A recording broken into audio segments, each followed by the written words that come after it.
अमीर घर की बेटी से बेटे का शादी करके अपना घर खुद बर्बाद कर लिया। जी जी, आपने घर की अलमारी की चाबी इतनी जल्दी बहू को सौंप दी, ऐसी भी क्या जल्दी थी? आप यह सब कैसे भूल गए कि आपकी बहू स्वरा एक गरीब घर से आई हुई लड़की है और गरीब घर की लड़कियों को इतना सर पर चढ़ाना अच्छी बात नहीं हुई। हो सके तो अपने घर तिजोरी की चाबी अपने ही कमर में बांधो, वरना बहुएं कब सारी चीज़ों पर कब्जा कर लेगी, आपको पता भी नहीं चलेगा। कांता जी ने अपनी जेठानी कावेरी जी से कहा। कावेरी जी बोली, कांता, वह मेरी बहू है, कोई पराई नहीं। वह घर जितना मेरा है उतना उसका भी है। कभी कभी इन्हीं भेदभावों की वजह से हम अपने हाथों अपने ही बुढ़ापा खराब कर देते हैं। कांता, आखिर वही मेरे काम आएगी। जब मेरा सर दुखेगा तो वही दबाएगी। मुझे लगता है तुझे तेरी सोच बदलनी चाहिए। कांता, थोड़े दिनों में तेरे बेटे अतुल की भी शादी होगी। अगर तू बहू के साथ ऐसा व्यवहार करेगी तो तेरी बहू तुझे आगे चलकर पानी भी ना पूछेगी। मेरी मान, अब भी वक्त है, सुधर जा। तू तो आजकल का ज़माना देख ही रही है, पहले जैसा वक्त नहीं है कि सांसें बैठकर हुक्म चलाती है और बहुएं बेचारी बनकर सब सुनती रहती है। आजकल तो बहुओं की सुनो तो वह हमारी सुनेगी। कांता बोली, जी जी, आप बात को समझ नहीं रही हो। मैं कहना चाहती हूँ कि स्वरा बहू की शादी हुए अभी 3 महीने ही हुए हैं और वह छोटे घर की लड़कियाँ जिन्होंने अपने मायके में कुछ ज़्यादा देखा नहीं हुआ होता है, ससुराल में आकर इतना देखा पैसा देख लेती है तो सर पर चढ़ जाती है। आप देख नहीं रही क्या आजकल कैसे बहुएं थोड़े ही दिनों में ससुराल में रात जमा कर बैठ जाती है? जानती हैं ऐसा क्यों होता है? हमारी लापरवाही के कारण। हम ही तो पहले इनको अपना बेटा देते हैं, फिर घर, फिर अलमारी की चाबी, तिजोरी की चाबी, फिर थोड़ी बहुएं हमको पूछने वाली है। इनको जो चाहिए होता है वह सब हम उन्हें दे चुके होते हैं, फिर हम बुढ़ापों की कदर क्यों करेगी? यह आज की जवान बहुएं। जी जी, आप भी अपनी थाक जमा कर रखिए, वरना मेरे बुढ़ापे से पहले कहीं आपका बुढ़ापा खराब ना हो जाए। जी जी, बुरा मत मानना, मगर रिश्ते हमेशा बराबरी वालों से मनाने चाहिए। मैं तो मेरे बेटे अतुल के लिए ऐसी गरीब परिवार की बहू लाऊंगी, अमीर परिवार की बहू लाऊंगी ही नहीं। मुझे ऐसी उसे अलमारी की चाबी देने से पहले सोचना पड़े। कावेरी जी के दिमाग में कांता की यह बात घर कर गई। कांता तो सब बोलकर चली गई, मगर कावेरी जी के कानों में कांता के एक एक शब्द गूंज रहे थे और उन्होंने दूसरे ही दिन किसी बहाने से स्वरा से अलमारी की चाबी ले ली और अपने पास रख ली। कहीं ना कहीं वे भी जानती थी कि स्वरा बहुत गरीब परिवार से है और कावेरी जी के घर में पैसों की बिल्कुल कमी नहीं थी। इकलौता बेटा था नरेश उनका। अगर कल के दिन स्वरा ने सब पर अपना हक जमा लिया तो कावेरी जी यह सब सोच कर बुरा हाल हो रहा था। कावेरी जी के पति आलोक जी को अपने बेटे नरेश के लिए स्वरा बहुत पसंद आ गई थी, इसलिए उन्होंने स्वरा के परिवार की गरीबी को अनदेखा कर अपने बेटे की शादी स्वरा से करवा दी। कावेरी जी भी इस शादी से बहुत खुश थी, लेकिन क्योंकि स्वरा दिखने में बहुत सुंदर और गुणवान लड़की थी जिसकी कामना कावेरी जी करती थी। मगर आज कांता की बातों से उनके दिमाग की बत्ती जल उठी थी और उन्होंने स्वरा को एक गरीब परिवार से आई हुई लड़की समझना शुरू कर दिया था। अब तक तो जो कावेरी जी अपने बहू को बेटा बेटा कहते नहीं थकती थी, अचानक ही स्वरा के प्रति उनकी सारी धारणाएं बदल गई। वो कहते हैं ना दोस्तों, एक बार शक का बीज बो दिया जाए तो उसका कोई इलाज नहीं होगा। कुछ ऐसा ही हुआ था कावेरी जी के साथ। कांता तो कावेरी जी के मन में शक का बीज बोकर जा चुकी थी, जिसका पेड़ उगते समय नहीं लग रहा था। अब तो यह हाल था कि स्वरा कुछ भी कहती तो कावेरी जी उसका उल्टा ही जवाब देती और कहती, तुम्हारे मायके में ऐसा चलता होगा, यह तुम्हारा ससुराल है, यहाँ ऐसा नहीं चलता। तुम्हारे मायके की हैसियत और यहाँ की हैसियत की बराबरी करने की कोशिश मत करो। तुमने तुम्हारे मायके में कहाँ कितना पैसा देखा होगा। यह तो तुम किस्मत वाली हो कि तुम्हें इस घर की बहू बनने का मौका मिला। कावेरी जी की ऐसी कड़वी बातें सुन स्वरा का दिल छलनी छलनी हो जाता। स्वरा समझ नहीं पा रही थी कि आखिर मम्मी जी को क्या हो गया है। यह तो वह मम्मी जी ही नहीं रही जो 3 महीने पहले मेरे साथ थी। स्वरा कितनी ख्वाहिशें लेकर इस घर की बहू बनकर आई थी, मगर सासू माँ का व्यवहार उसे हर पल नीचा दिखाता। उसे अपने मायके में ससुराल जितना पैसा तो नहीं देखा था, मगर पैसा देखकर उसने यहाँ शादी भी नहीं की थी। समाज में नरेश के पापा आलोक जी का बहुत व्यवहार था। हर कोई आलोक जी और कावेरी जी के व्यवहार के गुण गाता। इसीलिए स्वरा के माता पिता को इस घर में अपनी स्वरा को देना उचित लगा।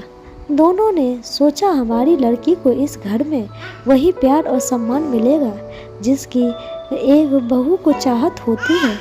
और स्वरा भी तो यही ख्वाहिश लेकर ससुराल आई थी कि उसे यहाँ बहुत प्यार मिलेगा। आलोक जी और कावेरी जी जब पहली बार स्वरा के लिए रिश्ता लेकर आए थे तब उन्होंने कहा था, हमें आपकी बेटी 2 जोड़ी कपड़ों में ही स्वीकार है, बस इस रिश्ते के लिए ना मत कहिएगा। स्वरा के माता पिता से जो भी बन सका उन्होंने स्वरा को दिया था, क्योंकि वो भी अपनी बेटी की शादी में कुछ कमी नहीं रखना चाहते थे। स्वरा के माता पिता ने उसे कपड़े लत्ते गहने दिए थे जो उसके ससुराल वालों जितने भारी नहीं थे। शुरुआती दिनों में तो सब सही चल रहा था, मगर अचानक सासू माँ के बदलते व्यवहार के कारण उसे कुछ समझ नहीं आ रहा था। जो ससुराल माँ मेरे लिए इतने प्यार से रिश्ता लेकर आई थी और बाद के 3 महीने भी नहीं प्यार से मेरे साथ रही थी, वो उसका असली रूप था या अब यह व्यवहार जो मेरे साथ कर रही है यह उनका असली रूप है। यह बात स्वरा की समझ से परे थी। एक दिन स्वरा कावेरी जी से बोली, मम्मी जी मेरे मामा की लड़की की शादी है, 2 दिन बाद तो आप मुझे अलमारी में से मेरे गहने निकाल कर देगी जरा। कावेरी जी बोली, क्या ज़रूरत है मायके में इतने भारी गहने पहनने की, कहीं कुछ ऊंच नीच हो गई तो कौन जवाबदारी लेगा इसकी। स्वरा बोली, मम्मी जी मैं गहने संभाल कर रखूँगी, आप फिक्र मत करिए। कावेरी जी बोली, नहीं बहू मैं नहीं चाहती कि तू हमारे घर के। कावेरी जी बोली, नहीं बहू मैं नहीं चाहती कि तू हमारे घर में अपने मायके में पहने वैसे भी कौन सी इज्जत घट जाएगी तुम्हारे मायके वाले की, इनके खुद के पास वैसे भी है कि क्या। तुझे जो भी अलमारी गहने दिए हैं हम दिए हैं, इसीलिए तू अपने ससुराल की शादी में ही उन गहनों को पहनना, तेरे मायके के प्रोग्रामों में पहनने की कोई ज़रूरत नहीं। स्वरा बोली, मम्मी जी मेरे मायके में आप लोगों के पास जितना पैसा है उतना तो नहीं है, मगर प्यार और सम्मान बहुत है। और मैं वैसे भी उन गहनों की बात कर रही हूँ जो मेरे मायके मुझे चढ़ाए गए हैं। हाँ आप लोग जितने भारी गहने नहीं दिए हैं मेरे माता पिता ने, मगर अपनी हैसियत के अनुसार उन्होंने मुझे जो कुछ भी दिया है वो भी बहुत है मेरे लिए। कावेरी जी ने मुंह बिगाड़ते हुए स्वरा के मायके से आए हुए हल्के गहने उसे पकड़ा दिए। स्वरा वही गहने पहनकर अपने मामा के लड़की की शादी में पहुंची। स्वरा की मम्मी शीला जी बोली, बेटा तूने तेरे ससुराल से चढ़ाए गहनों में से एक आध गहना भी नहीं पहना, क्या बात है स्वरा। स्वरा बोली, मम्मी वह गहने बैंक की तिजोरी में पड़े थे, इसीलिए यही गहने पहनकर आ गई। स्वरा अपनी माँ को बताकर उन्हें चिंता में नहीं डालना चाहती थी। वह नहीं चाहती थी कि उसकी माँ को पता चले कि कैसे यह पैसे वाले लोग पहले तो बेटी ले जाते हैं और फिर उसकी और उसके मायके वालों को गरीब होने का ताना मारते हैं। अगर इतनी ही दिक्कत है गरीब परिवार की लड़कियां से तो क्यों रिश्ता जोड़ते हैं, लड़कियों अपने बेटे का रिश्ता लेकर आते हो गरीब परिवार में, और रिश्ता होने के बाद जिंदगी भर बहू और उसके मायके वालों पर गरीब का टैग लगा देते हो ताकि वो एक स्वाभिमानी परिवार पल पल मरे। स्वरा की ख्वाहिश तो बस इतनी सी थी कि ससुराल में उसे खूब प्यार मिले, मगर वो भी पूरी ना हो पाई। हाँ, पति नरेश बहुत प्यार करते थे, ससुर जी भी बहू को बेटी ही समझते थे, मगर पूरे दिन रहना तो स्वरा को उसकी सास कावेरी जी के साथ ही था, और वही हर पल ताना मारे तो कहीं ना कहीं स्वरा का विश्वास भी डगमगा गया था। स्वरा यह सब सोच ही रही थी कि उसकी माँ की आवाज़ से उसकी तंद्रा टूटी। शादी का कार्यक्रम संपन्न होने के बाद वह वापस अपने ससुराल आ गई। थोड़े समय बाद कांता जी का वापस कावेरी जी के घर आना हुआ, और जब कांता जी ने देखा कि जेठानी जी ने घर की कमान अपने हाथ में ले रखी है तो उसे बहुत खुशी हुई। कावेरी जी स्वरा को हर बात में नीचा दिखा रही थी। यह सब देखकर कांता की मानो कोई ख्वाहिश पूरी हो गई हो, ऐसा प्रतीत हो रहा था। कांता बोली, जी अब आया ऊँट पहाड़ के नीचे। इन गरीब घर की लड़कियों के साथ ऐसा ही व्यवहार करना चाहिए, वरना हमारा घर परिवार पैसा कब हमसे छीन लेती है पता ही नहीं चलता है। पहले से हमारा बेटा तो हमसे छीन ही लेती है, वह या बहुएं। ऐसे में पैसा, जायदाद और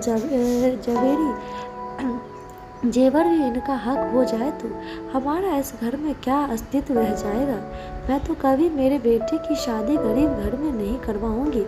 इसीलिए तो कहती हूँ, रिश्ते हमेशा बराबरी में ही करने चाहिए। स्वरा चाय लेकर आ रही थी और उसने कांता जी की यह बातें सुन ली। अब वो समझ चुकी थी कि मम्मी जी क्यों बदल गई हैं। कुछ रोज पहले भी तो कांता जी ही घर आई थी, और उसके बाद मम्मी जी का व्यवहार उखड़ा रहने लगा था। स्वरा कुछ कर भी नहीं सकती थी, क्योंकि मम्मी जी की आंखों पर पट्टी बंध चुकी थी जो बांधी थी कांता जी ने, मगर भुगतान बेचारी स्वरा को करना पड़ रहा था।